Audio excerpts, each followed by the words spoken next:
చలో అందరికీ శనార్థులలో టీవీపై సమర్పించు మాస్ ములండ ముచ్చట్లకు స్వాగతం వచ్చేసిండు మీ నడుచుకాక ఇక అరుచుకుందాం రారులా ఇయాల్టి మోక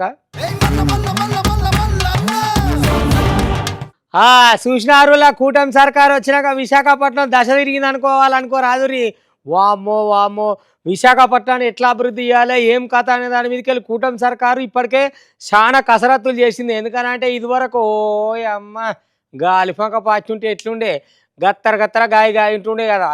ఇప్పుడు గట్ల కాదు, రోడ్ల దగ్గర నుంచి ఎక్కడెక్కడ ఏం చేయాలి ఎట్లా చేయాలి ఎక్స్టెన్షన్ ఎట్లా చేయాలి ఏం కథ అనే దాని మీదకి జోరు నడుస్తుంది అనుకో రాదురి. విశాఖపట్నం తరీక మొత్తం మారిపోయే పరిస్థితికి వచ్చింది. అగో గట్ల చేసేందుకు కూటమి సర్కారు ఒక తీరుగా ఒకటైంది అనుకో రాత్రి. ఇక నేను చెప్పుడు ఎందుకులా ఒక పార చూడురి. గ్రేటర్ విశాఖ నగరానికి మహర్దశ పడుతుంది. ఆర్థిక రాజధాని ఉన్న విశాఖను ఇంకింత అభివృద్ధి చేసేందుకు కూటమి సర్కారు అడుగులెత్తాందుల్లా. ఇక గిన్ల భాగంగానే విశాఖకు సెమీ రింగు రోడ్ వేయాలని మొత్తానికైతే ఆలోచన చేస్తాంది. రాష్ట్ర రాజధాని అమరావతికి రింగు రోడ్లు మాదిరిగా లెక్కనే విశాఖకు కూడా రింగు రోడ్డు ఉండాలని సర్కార్ ఆలోచన చేస్తుందుల్లో. రాంబిల్లి నుంచెల్లి తాళ్లపాలెం, కొత్త వలస, విజయనగరం మీదుగా రింగు రోడ్డు కట్టే ఆలోచన మీద ఉన్నదట సర్కారు. ఇప్పటికే భోగాపురం దాకా 85 కిలోమీటర్ల దాకా రింగు రోడ్డు కోసం ప్రతిపాదన కూడా ఉన్నదట. ఇక విశాఖ నగరానికి ఒక దిక్కు సముద్రము, 3 దిక్కుల కొండలుండుతోటి పూర్తి రింగు రోడ్డు నిర్మాణం కష్టంగానున్నదనే చెప్పుకొత్తాండ్రు. అందుకే సెమీ రింగు రోడ్డు వేయాలని మొత్తానికైతే ఆలోచన చేస్తుందట సర్కారు. ఇక ఏకంగా అభివృద్ధి చెందుతున్న విశాఖ చుట్టుపక్కల ప్రాంతాల పట్టణీకరణ, భవిష్యత్తు అవసరాల కోసము సెమీ రింగు రోడ్డు నిర్మాణం చేయాలని సర్కారు భావిస్తుందట చూడుండ్రి. ఇక మంచిదే కదా నుల్లా. మరి మొత్తానికైతే విశాఖకు మహర్దశ రాబోతుంది పోండ్రి. మొత్తం మీద తెలంగాణ సర్కారు ఏం చేస్తుంది, ఎటు పోతుంది, ఏం కథ అనేది ఎవరికి సమాజం అయితే లేదు. అధికారుల అలసత్వం ఉన్నది, కొంచెం నిర్లక్ష్యం ఉన్నది అనేమో అందరు అనుకొచ్చారు జనాలు. మరి ఎందుకు ముందర పెట్టుకురు, ఏం కథ, పథకాల అమలు ఏంది, కార్ఖాన ఏంది, కథ ఏంది అనేది ఎవ్వరికి సమాజం అయితే లేదు అనుకో రాదురి. అయ్యో చెప్పబోతే గిట్లా అడగబోతే గట్లా, ఏం చేయాలి ఎట్లా చేయాలని చెప్పని సర్కారు మీదకో బదనామా అయితే వస్తున్నది. కానీ మన అధికారుల లోపమా లేకపోతే సర్కారు లోపమా ఎవరికి అర్థం అయితే లేదు. అయ్యో నీ ముచ్చట పాడుగాను ఏం చెప్తానవే నర్సికాక, నువ్వు కాంగ్రెస్ సర్కారు బరాబరే ఉన్నది కదా, కరాఖండిగా ఉన్నది కదా అని మీరు అంటుండొచ్చు అని నేను అనుకుంటలేను. ఎందుకనంటే ఇక జనం అనే మాటలు నేను తీసుకురావాలి కదా. అందుకే ఈ వార్త పట్టుకొచ్చిన. ఎట్లున్నది అంటే మొత్తానికి అయితే ఇక అమ్మపోతే అడవి కొనబోతే కొరివి అన్నట్టున్నది కథ. మరి ఏం చేస్తున్నారు, ఎందుకు చేస్తారా ఇదనంటే ఎవరికి సమాజం అయితే లేదు.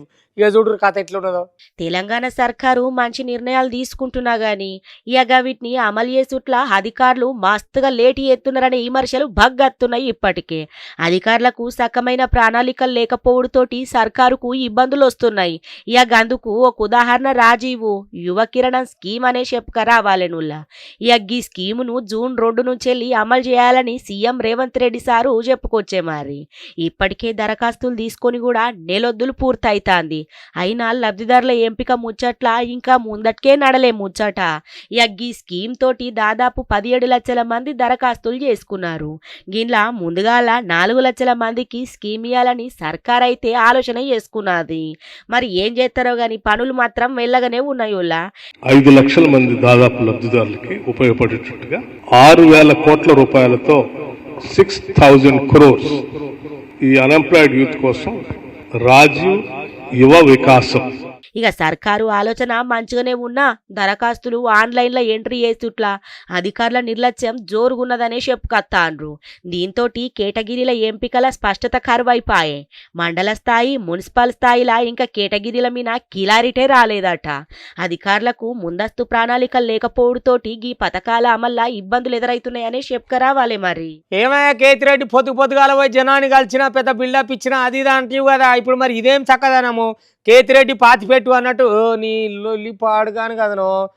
మళ్ళీ ఇదివరకు ఏం చేసినావు, భూముల కథ ఏంది, కార్ఖాన ఏంది, ఇంత పొడుగు చెప్తూ కదా ముచ్చట. పొద్దుగాల అందరి దగ్గర పోగానే అయిపోయిందా?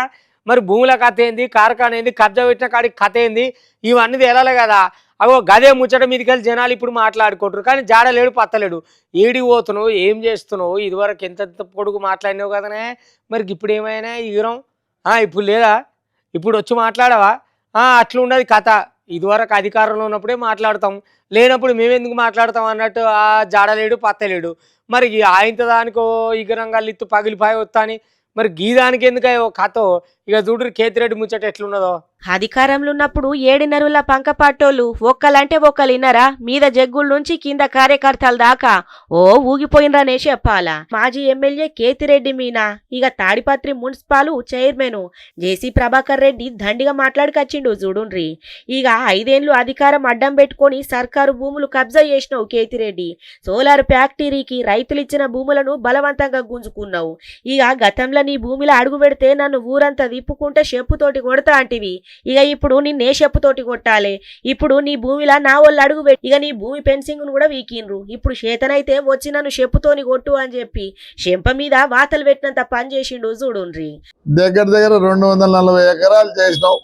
అక్కడ సోలార్కి ఇచ్చింటే ఏదో ఉద్యోగాలు వస్తాయని చెప్పి పాపం రైతులు ఇచ్చారు. సరే ఆ సోలార్ భయపడిచ్చి నువ్వు తీసుకున్నావు. ఆ భూమి విషయంలో మాట్లాడుతూ నా భూమిలో వచ్చి కాలు నువ్వు కానీ నీ బంధువులు కానీ ఎవరైనా సరే వచ్చి కాళ్ళు పెడితే ఆ రోజు నన్ను ఎంతమంది కాపాడినా ఆయన వచ్చి మెట్టుతో కొట్టి ఇంట్లోంచి ఈడ్చుకొని పోయి ఊరంతా తిప్పి మెట్లతో కొడతాడంట నన్ను. అది భాష అయింది. నీ స్థలంలో కాళ్ళు పెట్టి నీ ఫెన్సింగ్ పీకినారు. నీకు ఆసన్నమైంది. నా ఇంటికి వచ్చి నన్ను ఈడ్చుకొని పోయి మెట్లతో కొట్టే ఆసన్నమైంది. ఎప్పుడు వస్తావు? మరి లేకపోతే ఎందుల్లా గాయాల ఎవలిన్నారు? దేవుని సొమ్ము దీని భూములను ఆక్రమించుకునే ఈ రోజు ఇక నువ్వు తాడిపత్రి ఇడిసబెట్టి సంవత్సరం అయిపోయే. జనాలు ఇలా పండగ చేసుకుంటుండ్రు. గతంలా నాటుసారా అమ్మిన చరిత్ర నీది అని చెప్పి ఇక మొత్తానికైతే డొంక మొత్తం ఇప్పి చెప్పుతోటి కొట్టినంత పని చేసిండుల్లా. ఏములాడకాడ ఏమైతుందిలా? రాజకీయం మొత్తం ఆగమాగం ఉన్నది కదా. గుడికి రాజకీయానికి పెద్ద సంబంధమే ఉన్నట్టున్నది. ఇటు కాంగ్రెస్ సర్కారు వాళ్ళు మేము ఉన్నాం కదా అని చెప్పని అధికార పక్షంలో ఉన్నారు కాబట్టి వాళ్ళు మాట్లాడేది ఒకటైతే గుడికాడు ఉండే ఇక అధికారులు ఉంటారు కదా, ఇక వాళ్ళదో ముచ్చట అయిపోయింది. ఓ నీ లొలి పాడుగాను. మరి గిదెట్లా గదెట్లా ఎక్కడి సంగతి? సర్కారు చెప్పేది వినాలనా, అధికారులు చేసేది చేయాలనా? మరి దేవునికి ఏం చేయాలి, ఎట్లా చేయాలో ఎవ్వరికి సమాజ్ అవుతలేదు అనుకో. రాత్రి ఆగమాగం జగన్నాథం అన్నట్టున్నది. ఏములాడ రాజన్న, నీకు 3 జనాలు అని జనాలు పోతుంటే గానేమో లొల్లికి ఇట్లా అవుతుండే. మరి ఎవరు చేయాలి ఇది పరిష్కారం? ఈ తష్ప ఎవరు చేయాలి? తష్ప చేసేటట్లేదు. ఓ పౌత్ గిదే అయిపోతుందిలా. ఇక చూడరు ఎట్లున్నదో లొల్లి.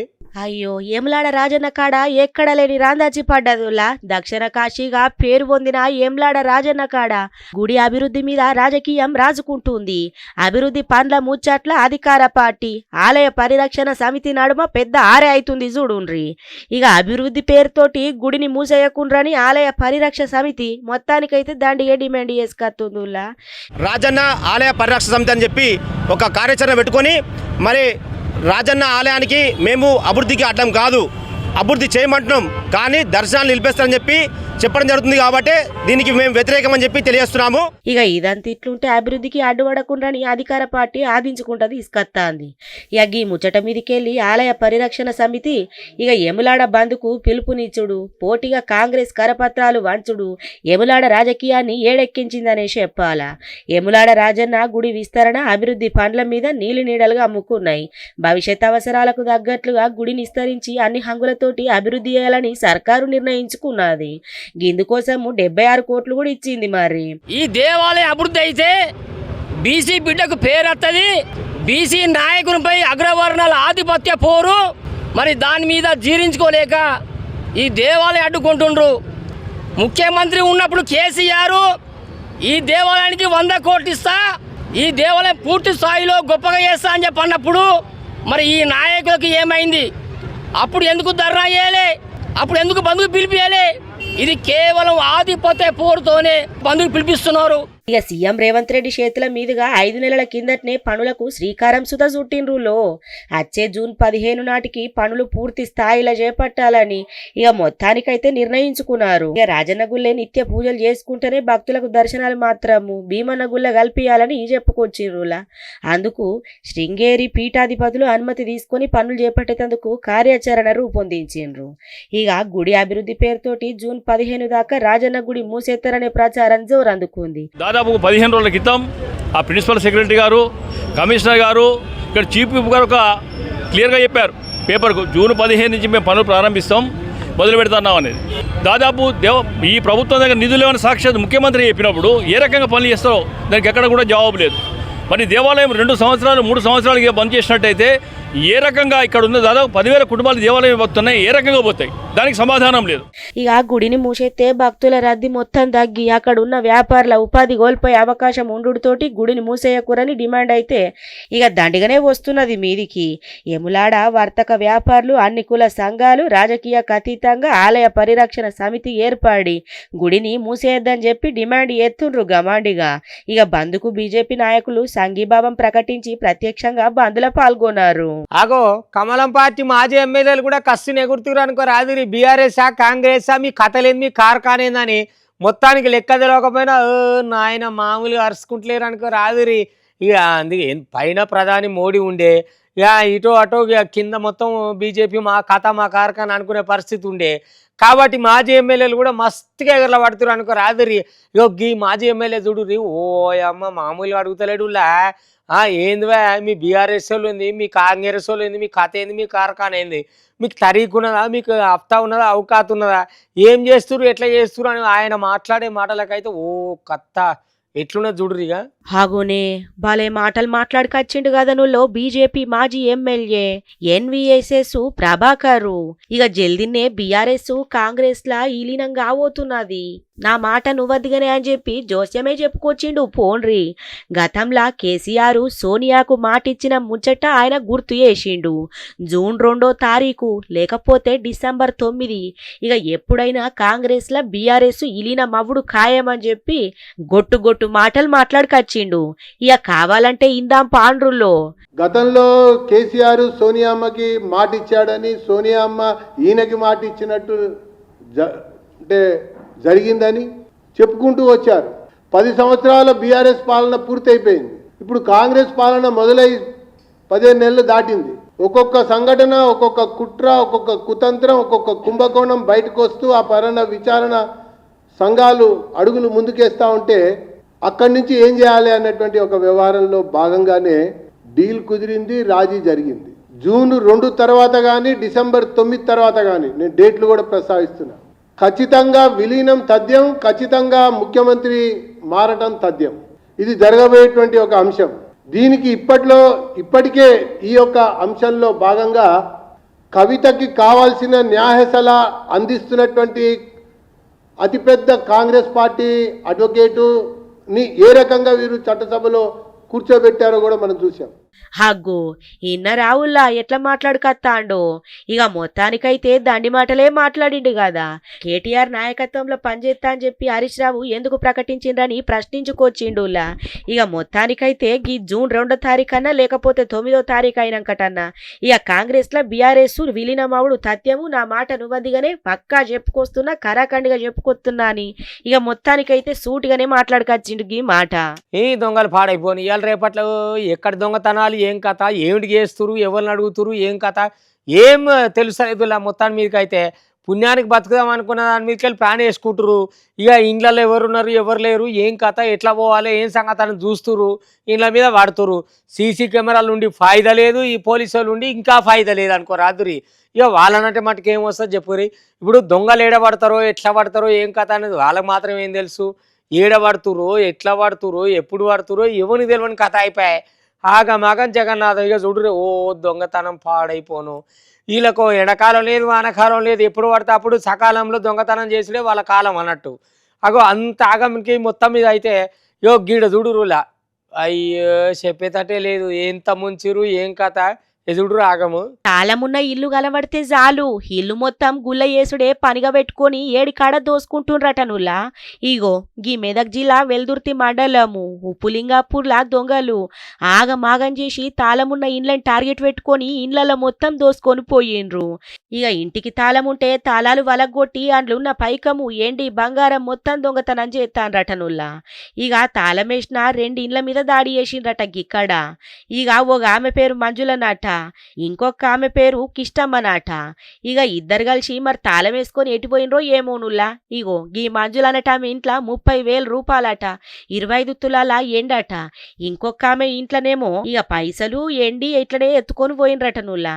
ఇక ఇంకొక ఇంటి మీద రాళ్ల దాడి చేసిండ్రట. ఇంటి యజమానికి ఇష్టమ్మ లేచి అరుసుడితోటి దొంగలు వారిపోయినరటనుల్లా. ఇగో ఇట్లా తయారయ్యారు. మేము అత్తే వరకల్లా మట్టుకున్న మాయమాయిరు, ఎటు పోయిరు ఏమో. ఈ చెట్ల మనవాడి చెట్టు మీద ఉన్నారు ఆడున్నారు బుగులాగింది మొక్త ఇక దొంగలు గిట్ట తయారైతే మరి ఎట్లనే దీనికి బట్ట కొట్టిరు. మంజులనట ఆమె చెల్లె పానం మంచిగా లేకపోతే చుట్టాలింటికి పోయిందట నుల్లా.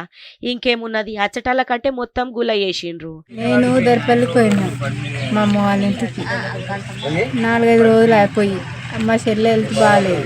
ఆడకి పోయి ఉన్నాక అంత ఇక రోజు మా కొడుకు ఇక్కడ జీతం ముందు ఇన్నే ఉంటాడు.